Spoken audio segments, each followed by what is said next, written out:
Mine Ahmed, যেমনটি আসলে বলছিলাম শুরুতেই যে বিশ্ববিদ্যালয় কর্তৃপক্ষ আবাসিক হলে প্রকাশ্য গুপ্ত রাজনীতি নিষিদ্ধ করেছে, নিষিদ্ধে সমাধান কিনা। আর ছাত্রলীগের প্রসঙ্গ বারবার এসেছে, কিন্তু গণঅভ্যুত্থানের মধ্য দিয়ে তো ছাত্রলীগ এখন আমাদের বলা যায় যে অতীত।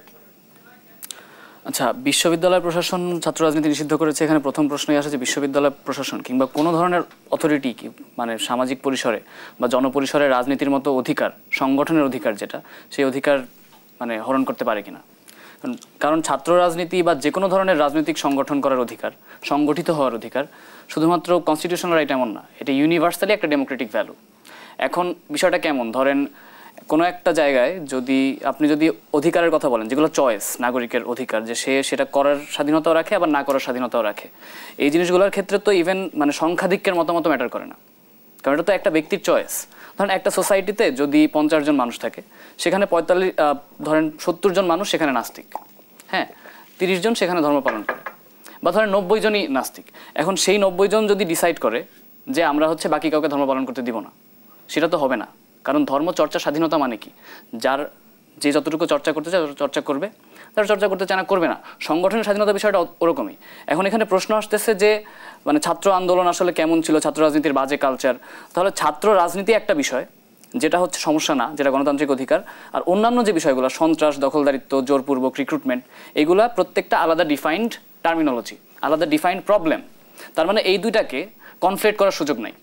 আপনি সংগঠনের স্বাধীনতা নিশ্চিত করবেন, রাজনীতি করার স্বাধীনতা নিশ্চিত করবেন, যেটা করতে দিবেন না সেটা হচ্ছে যারা রাজনীতি করতে চায়, যারা সংগঠিত হতে চায়, তারা যেন অন্য কারো উপর তাদের সংগঠিত হওয়ার বা তাদের সংগঠনে জোর করে আনার যেই ক্ষমতা চর্চা, সেটা করতে দিবেন না। মানে এটার জন্য আপনারা কী করতে পারেন? এটার জন্য প্রিভেন্টিভ ল আসতে পারে। 73 অর্ডিন্যান্স দিয়ে ঢাকা বিশ্ববিদ্যালয়ের মতো বিশ্ববিদ্যালয়গুলোকে স্বায়ত্তশাসন দেওয়া হয়েছে। এখন 73 অর্ডিন্যান্স যখন হয়, তখন গেস্টরুম সন্ত্রাস ছিল না, তখন জোরপূর্বক রিক্রুটমেন্ট হয়তো বা ছিল না, ফলে এই জিনিসগুলো প্রিভেন্ট করার মতো কোনো ল সেখানে আসে নাই। কিন্তু সংগঠনের স্বাধীনতা সেখানে নিশ্চিত করা হয়েছে। তার মানে আপনার একটা নতুন অর্ডিন্যান্স দরকার। সেটা বিশ্ববিদ্যালয় পরিসরে এটার নাম হইতে পারে মানে স্টুডেন্ট সেফটি অর্ডিন্যান্স হতে পারে, বা হল সেফটি অর্ডিন্যান্স হতে পারে।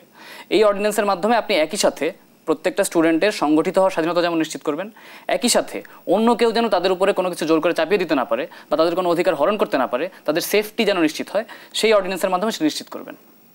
এখন দেখেন, উনি একটা কথা বললেন যে এই যে ছাত্র রাজনীতিতে বাজে কালচার বা সন্ত্রাস, এগুলোকে ব্যবহার করে হচ্ছে একটা গোষ্ঠী ছাত্র রাজনীতিকে মানে ছাত্র রাজনীতি কনসেপ্টকে কলুষিত করার চেষ্টা করছে। কিন্তু আমার সেখানেই প্রশ্ন যে ছাত্রলীগ তো আসলে গণঅভ্যুত্থানের মধ্য দিয়ে ছাত্রলীগ নিষ্ক্রিয় বলা যায়।